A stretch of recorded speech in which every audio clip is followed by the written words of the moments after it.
बुलेटिनच्या सुरुवातीलाच एक महत्त्वाची बातमी। भुजबळांच्या नाराजीनंतर राष्ट्रवादी काँग्रेस पक्षातील वरिष्ठ नेत्यांची तातडीनं बैठक होते आहे। राष्ट्रवादी काँग्रेस पक्षाच्या महत्त्वाच्या नेत्यांची 2 वाजता देवगिरी या सरकारी निवासस्थानी बैठक पार पडणार आहे।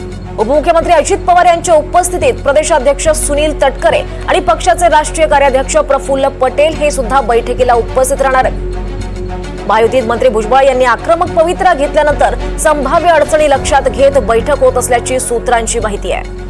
मंत्री भुजबळ यांनी पक्षाच्या प्री कॅबिनेट बैठकीत ओबीसी आरक्षण प्रश्नी होत असलेल्या अन्यायाबाबत उघड भूमिका घेतल्यानंतर वरिष्ठ नेत्यांच्या पार पडणाऱ्या बैठकीला विशेष महत्त्व प्राप्त झालंय।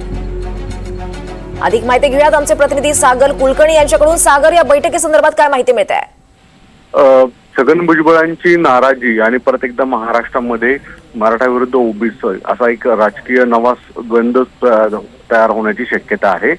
एकतर आजच्या राज्य मंत्रिमंडळाच्या बैठकीला छगन भुजबळ हे अनुपस्थित राहून त्यांनी थेट नाराजी व्यक्त केलेली आहे। अशा परिस्थितीत राष्ट्रवादी काँग्रेसमध्ये सुद्धा 2 दुफळी स्वरूपामध्ये निर्माण होते की काय अशी एक शक्यता एक वर्तवली जाते।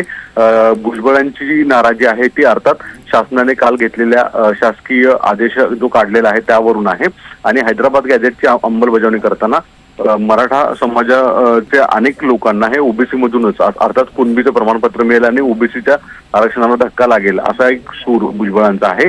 अर्थात अजित पवार या शासनाचे प्रमुख चेहरा आहे, मराठा चेहरा म्हणून त्यांची प्रतिमा आहे आणि या संपूर्ण प्रकरणामध्ये मराठा विरुद्ध ओबीसी असा वाद हा पार्टीच्या अंतर्गतच सुरू लागण्याची एक शक्यता आहे। यामुळेच कुठे ना कुठेतरी पक्षाचा स्टँड घेण्याच्या दृष्टिकोनातून एक महत्त्वाची बैठक पुढील काही वेळात देवगिरी या बंगल्यावर होईल असं सांगितलं जातं।